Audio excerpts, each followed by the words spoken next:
Hello friends आज हम करेंगे एचपी कलर का पार्ट नंबर 2। इससे पहले हमने इसका पार्ट नंबर फर्स्ट कंप्लीट कर लिया था। आप उस वीडियो को पहले देख लीजिए कि किस तरीके से क्वेश्चंस को यहाँ डिटेल से करवाया गया है और इसके हर एक ऑप्शन को डिटेल से पढ़ाया गया है। और जितने भी क्वेश्चंस जो कि कॉम्पिटिटिव एग्जाम में बनते हैं उन सभी क्वेश्चंस को डिटेल से करवाया गया है। और फ्रेंड्स, ये जितने भी क्वेश्चंस हैं ये सारे के सारे क्वेश्चंस एचपीएसएससी के द्वारा ये जितने भी एग्ज़ाम कंडक्ट किए जाते हैं उन सभी एग्ज़ाम के लिए ये क्वेश्चंस मोर देन सफिशेंट हैं। इसके अलावा फ्रेंड्स, अगर अभी तक आपने इस चैनल को सब्सक्राइब नहीं किया तो आप इस चैनल को जल्दी से सब्सक्राइब जरूर कर लीजिए।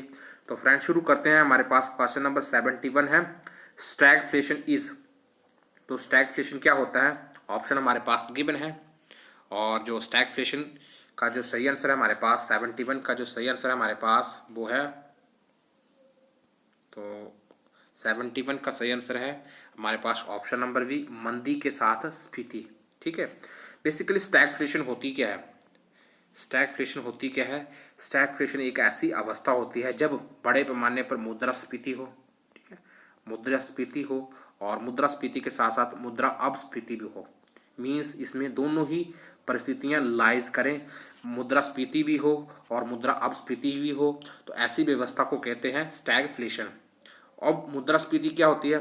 मुद्रास्फीति एक ऐसी अवस्था होती है जब मार्केट में, बाजार में बड़े पैमाने पर कीमतें बढ़ती हैं। ठीक है, कीमतें बढ़ती हैं। जब कीमतें बढ़ेगी बड़े पैमाने पर तो कीमतें बढ़ने के साथ साथ बेरोजगारी भी आती है। ठीक है, कीमतें बढ़ती हैं, बेरोजगारी आती है। इसके अलावा फ्रेंड्स, मुद्रा अपस्फीति एक ऐसी अवस्था होती है जब बाजार में पूरी तरीके से कंगालपन होता है। कंगालपन से हमारा अभिप्राय है कि मंदी की अवस्था होती है, रोजगार मिल नहीं पाता, बेरोजगारी बड़े पैमाने पर होती है, लोगों का सामान बिकता नहीं है और उसके कुल मूल्य से बहुत ही कम मूल्य पर बिकता है जो पैदा होता है।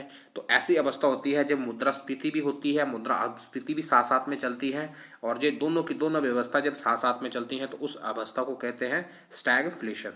नेक्स्ट हमारे पास भारत के मुख्य आयात में शामिल हैं। तो ऑप्शन हमारे पास गिवन है और जो 72 का सही आंसर है हमारे पास वो है ऑप्शन नंबर बी, कच्चा माल। ठीक है। नेक्स्ट क्वेश्चन हमारे पास, भारतीय बजट विभाजित होता है। तो 73 का सही आंसर है, 73 का सही आंसर ऑप्शन नंबर सी, ए और बी दोनों, राजस्व बजट और पूंजी budget, revenue budget, capital budget दोनों को मिला करके। नेक्स्ट हमारे पास, निम्नलिखित में से कौन सा रिजर्व बैंक ऑफ इंडिया का कार्य नहीं है? तो रिजर्व बैंक ऑफ इंडिया का कार्य कौन सा नहीं है? तो 74 का सही आंसर ऑप्शन नंबर डी, उद्योगों को प्रत्यक्ष ऋण देना। ठीक है। तो बेसिकली जो रिजर्व बैंक ऑफ इंडिया है उसकी स्थापना की गई थी 1935 को। रिजर्व बैंक ऑफ इंडिया का राष्ट्रीयकरण किया गया था 1949 में। अब रिजर्व बैंक ऑफ इंडिया जो है इसका प्रमुख कार्य क्या होता है? इसका कार्य होता है, प्रमुख कार्य सबसे पहले होता है मुद्रा। ठीक है, मुद्रा स्फीति और मुद्रा अपस्फीति को कंट्रोल करना। ठीक है, जिससे बाजार में कीमतें नहीं बढ़ी, बेरोजगारी की व्यवस्था कंट्रोल में रहे। मौद्रिक नीति जारी करना। ठीक है, ये मौद्रिक नीति जारी की जाती है वो भी किसके द्वारा की जाती है? आरबीआई के द्वारा की जाती है। इसके अलावा इसका क्या क्या कार्य है? मौद्रिक नीति के अलावा इसके करेंसी नोट जारी करना। ठीक है, जो हमारे देश में करेंसी नोट जारी किए जाते हैं वो भी आरबीआई के द्वारा की जाती है।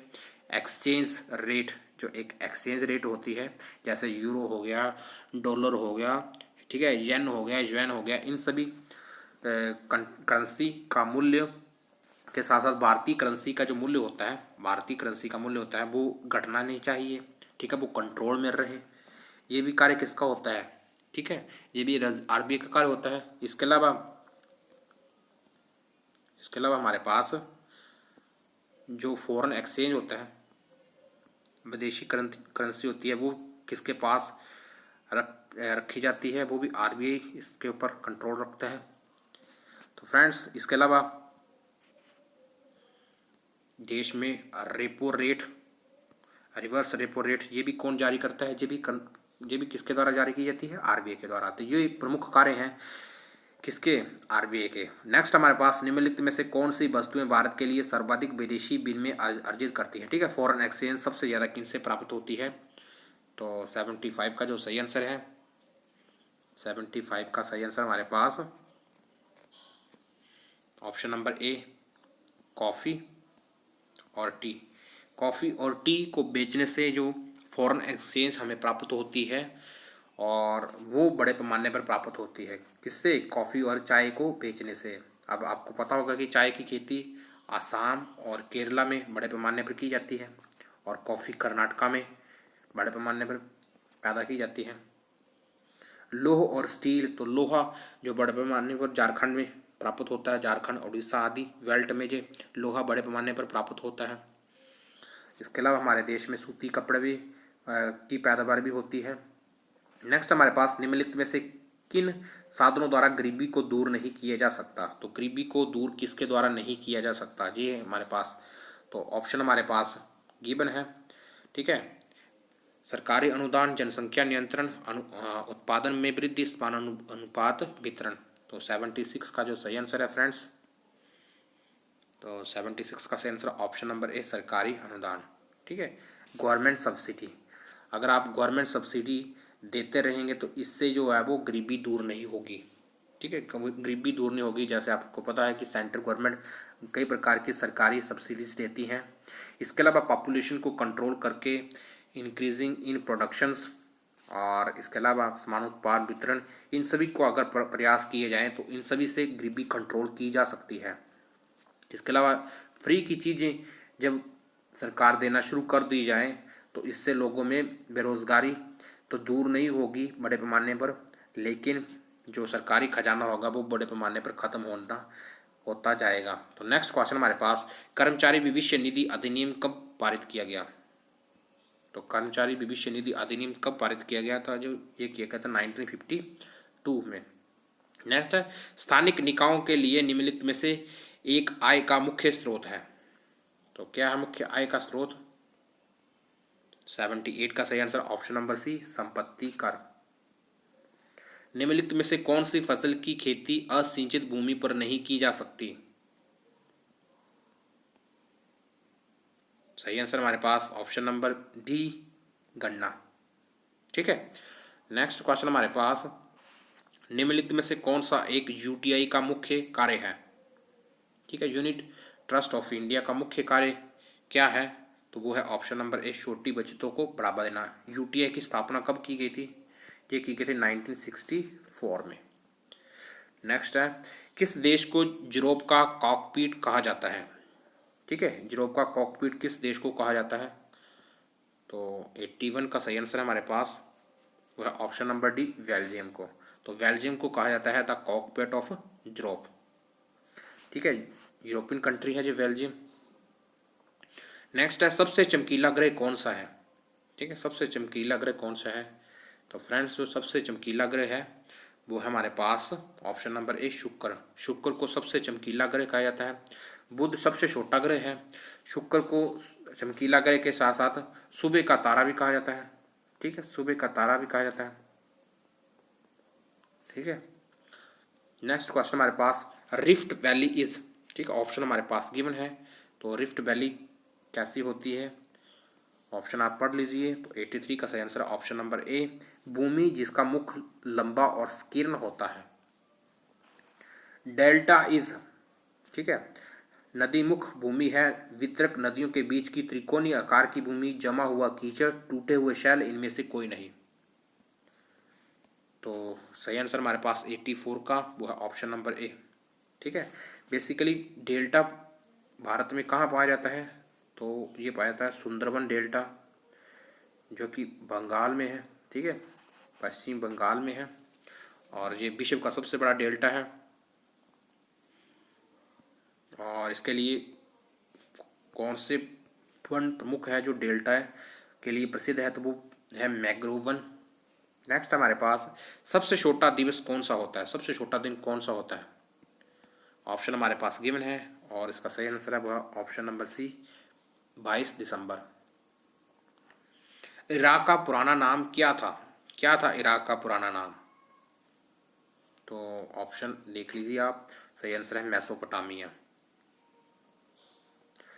राशि चक्र एक पट्टा है, राशि चक्र एक पट्टा है, तो 87 का सही आंसर ऑप्शन नंबर ए 12 नक्षत्रों का। ठीक है, 12 राशियाँ होती हैं, राशिफल में आपको पता होगी, और मेष से शुरू होता है और मीन तक जाता है, कुल मिलाकर के 12 राशियाँ होती हैं। नेक्स्ट है कर्क संक्रांति होती है, कर्क संक्रांति होती है, किस दिन मनाई जाती है कर्क संक्रांति? तो 21 जून को मनाई जाती है। बर्फ की झोंपड़ी जहाँ एस्किमो रहते हैं कहलाती है, तो एस्किमो जो कि कनाडा और अमेरिका में पाए जाते हैं, तो एस्किमो कहाँ निवास करते हैं? एस्किमो निवास करते हैं इग्लू में। ठीक है, जो एस्किमो जनजाति है जो कनाडा और यूएसए के जो ठंडे इलाके होते हैं वहाँ पे निवास करती है इग्लू जनजाति। और इग्लू जनजाति जिस झोंपड़ी में रहती है, जिन घरों में रहती है उनको कहा जाता है इग्लू। इसके अलावा फ्रेंड्स, तो इसके अलावा अमेरिका में, यूएसए में रेड इंडियन एक जनजाति बड़ी प्रमुख है, और सबसे ज़्यादा जनजातियाँ पाई जाती हैं विश्व में अफ्रीका महाद्वीप में। तो अफ्रीका महाद्वीप में आपको पता होगा कि मसाई जनजाति हो गया। इसके अलावा भी कई जनजातियाँ हैं। इसके अलावा हमारे पास अगर बात करें भारत की, तो भारत में भी कई जनजातियाँ हैं, जैसे हो गई गोंड जनजाति, टोडा जनजाति जो कि तमिलनाडु में है। इसके अलावा हमारे पास मीना होगी, सहरिया होगी, कई जनजातियाँ हैं, गारो खासी जनजातियाँ जो कि मेघालय में पाई जाती हैं। ये सारी की सारी जनजातियाँ भारत में प्रमुख हैं। नेक्स्ट हमारे पास विश्व का सबसे बड़ा द्वीप कौन सा है?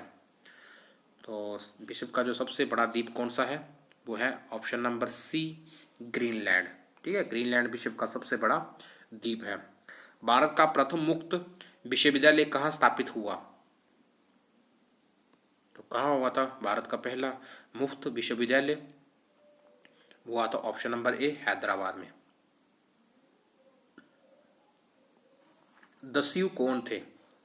ठीक है, दस्यु कौन थे? हमारे पास 92 का सही आंसर हमारे पास। तो जो दस्यु थे वो थे भारत के मूल निवासी। नेक्स्ट हमारे पास बुद्ध का जन्म कहाँ हुआ था? तो भगवान बुद्ध का जन्म हुआ था लुम्बिनी वन में। तो लुम्बिनी वन में भगवान बुद्ध का जन्म हुआ है। बोध गया में भगवान बुद्ध को ज्ञान की प्राप्ति हुई है। सारनाथ में भगवान बुद्ध ने अपना पहला उपदेश दिया था, और कुशीनगर में भगवान बुद्ध की मृत्यु हुई है। लुम्बिनी वन में जन्म, बोध गया में ज्ञान की प्राप्ति, सारनाथ में पहला उपदेश और कुशीनगर में मृत्यु। नालंदा विश्वविद्यालय कहाँ स्थित था? जो नालंदा विश्वविद्यालय है वो कहाँ स्थित है?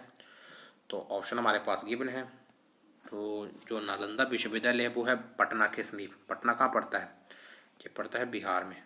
ठीक है, बिहार की राजधानी है पटना, और कराची पाकिस्तान में है, अवध यूपी में है, और इलाहाबाद भी यूपी में है। दीन इलाही क्या था? तो क्या था दीन इलाही? ऑप्शन हमारे पास गिवन है। अकबर द्वारा शुरू किया गया एक धार्मिक पंथ।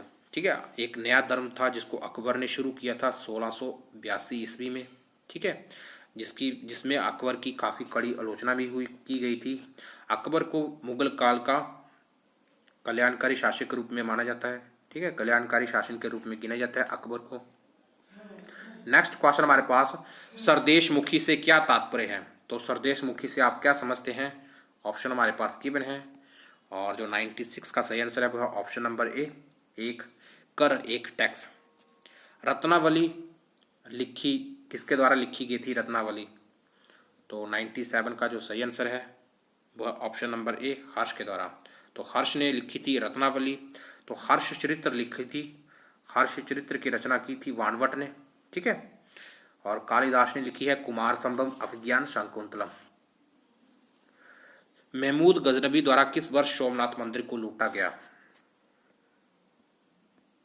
सही आंसर ऑप्शन नंबर सी, 1025 ईस्वी में। तो महमूद गजनबी काफ़ी कट्टर मुस्लिम आक्रमणी था, तुर्क आक्रमणकारी था, जिसने 1025 ईस्वी में सोमनाथ मंदिर को लूटा था।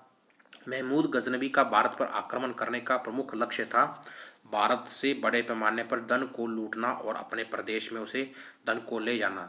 इसके अलावा जो मोहम्मद गोरी था, मोहम्मद गोरी का मुख्य लक्ष्य था अपने राज्य का विस्तार करना। ठीक है, राज्य विस्तार प्रमुख लक्ष्य था किसका? महमूद गोरी का। और महमूद गजनबी का क्या था? धन को लूटना। राजा राममोहन राय किससे संगलित नहीं थे? तो किसके साथ जुड़े हुए नहीं थे राजा राममोहन राय? तो 99 का सही answer option number C, Sanskrit शिक्षा थे। इसके अलावा विधवा पुनर्विवाह, सती प्रथा उन्मूलन, अंग्रेजी को बढ़ावा देना, ये सारे के सारे जुड़े हुए थे राजा राममोहन राय से। नेक्स्ट हमारे पास शिमला कॉन्फ्रेंस कब हुई थी? तो शिमला कॉन्फ्रेंस कब हुई थी? 100 का सही आंसर हमारे पास ऑप्शन नंबर ए, 1945 में। ठीक है, नेक्स्ट क्वेश्चन हमारे पास सिंधु घाटी की मोहरें अधिकांश संभावित रूप से। तो 101 का सही आंसर हमारे पास, 101 का सही आंसर हमारे पास option number A, mean to signifies ownership of property, संपत्ति स्वामित्व को दर्शाती थी। सिंधु घाटी सभ्यता जो आद्य ऐतिहासिक काल में मानी जाती है। सिंधु घाटी सभ्यता से कई स्थल प्राप्त हुए हैं, जिनमें आज़ादी के बाद भारत में गुजरात में सबसे ज़्यादा स्थल खोजे गए हैं। गुजरात में फ्रेंड्स, तो गुजरात में कौन कौन से स्थल प्रमुख हैं? तो गुजरात में एक लोथल प्रमुख है जिसको सिंधु घाटी सभ्यता का गोदीवाड़ा कहा जाता है। इसके अलावा रंगपुर, रंगपुर धोलागिरा। ठीक है, ठीक है। इसके अलावा हमारे पास राजस्थान से कालीबंगा। ठीक है, राजस्थान से कालीबंगा, हरियाणा से राखीगढ़ी और बनवाली। ठीक है, पंजाब से रोपड़, पंजाब से रोपड़, और यूपी से आलमगीरपुर। इसके अलावा पाकिस्तान से, तो पाकिस्तान में मोहनजोदड़ो सबसे प्रमुख है जो कि सिंधु नदी के दाईं तरफ से स्थित है। इसके अलावा हड़प्पा, तो हड़प्पा रावी नदी के किनारे स्थित है, शहर है। कोट दिजी, तो कोट दिजी जो था ये बलूचिस्तान में है।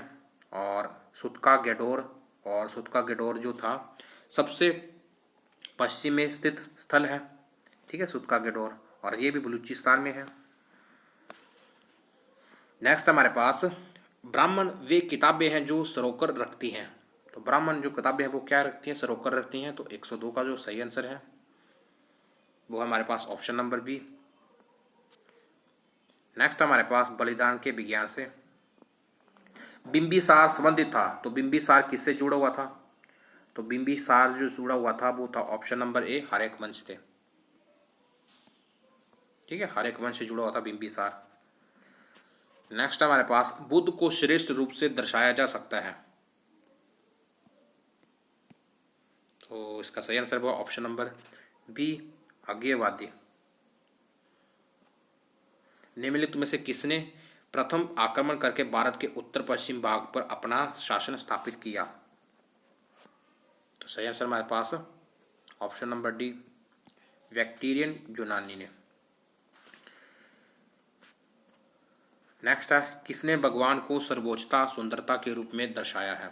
ठीक है, भगवान को किसने सर्वोच्च सुंदरता के रूप में दर्शाया है? वो है ऑप्शन नंबर ए, सूफी ने। ठीक है, सूफियों ने अच्छी तरीके से भगवान की सुंदरता के रूप में दर्शाया है। मोहम्मद बिन तुगलक क्यों विफल रहा? तो मोहम्मद बिन तुगलक जो कि तुगलक वंश का एक प्रमुख शासक था, वो था वे व्यवहारिक राजा नहीं था। ठीक है, एक प्रैक्टिकल स्टेटमेंट नहीं था। महमूद बिन तुगलक, उसने 1325 से, ठीक है, 1325 से 1351 तक शासन किया। इसने 5 प्रमुख नीतियां अपनाई थी। ठीक है, 5 प्रमुख नीतियां अपनाई, लेकिन पांचों के 5 फेल होगी। ये पांचों की 5 नीतियां कौन थी? सबसे पहले इसकी थी एक दुआवा में टैक्स लगाने की एक नीति। ठीक है, दुआवा क्षेत्र में इसने जहाँ बड़े पैमाने पर फसलें उगती थी, इसने वहाँ पे टैक्स की रेट बढ़ा दी थी। अब टैक्स की रेट बढ़ा दी थी, अब ये टैक्स की रेट बढ़ने से पहले वहाँ पे क्या हो गया? वहाँ पे बड़े पैमाने पर अकाल आ गया। अब अकाल आ गया जब बड़े पैमाने पर, तो महमूद बिन तुगलक ने वहाँ पे अपनी नीति में चेंजेस नहीं किया, अपनी नीति जो थी वो बनाए रखी। परिणाम स्वरूप ये इसका प्रयास हो गया असफल। इसके अलावा इसकी नीति थी कि इसने अपनी जो राजधानी थी दिल्ली में वो उसने दिल्ली से स्थानांतरित कर दी, दौलताबाद, और ये भी इसका प्रयास असफल हो गया। इसके अलावा इसने मध्य एशिया में एक आक्रमण करना चाहा, क्योंकि मध्य एशिया में उस समय स्थिति बिगड़ी हुई थी और इसके लिए इसने अपने सैनिकों को 1 साल पहले ही सारी की सारी सैलरी की। परिणाम स्वरूप वहाँ पे शांति स्थापित हो गई मध्य एशिया में और इसका ये प्रयास भी असफल हो गया। इसके अलावा ये सबसे पढ़ा लिखा हुआ शासक भी था। ये सल्तनत काल का सबसे पढ़ा लिखा शासक था महमूद बिन तुगलक। नेक्स्ट हमारे पास निम्नलिखित में से कौन सा वाद्य यंत्र तुर्क द्वारा भारत में लाया गया? तो तुर्कों द्वारा भारत में कौन सा वाद्य यंत्र था जो लाया गया था? तो 108 का सही आंसर है, 108 का वो है सारंगी। ठीक है, 108 का सही आंसर वो है सारंगी। तो सारंगी जो था वो तुर्कों के द्वारा भारत में लाया गया था। नेक्स्ट क्वेश्चन हमारे पास, भारत का मुख्य मसाला उत्पादन वाला प्रदेश कौन सा है? तो सही आंसर हमारे पास option number A, Malabar. Next हमारे पास, मुगल काल के दौरान जमींदारी डैश नहीं थी।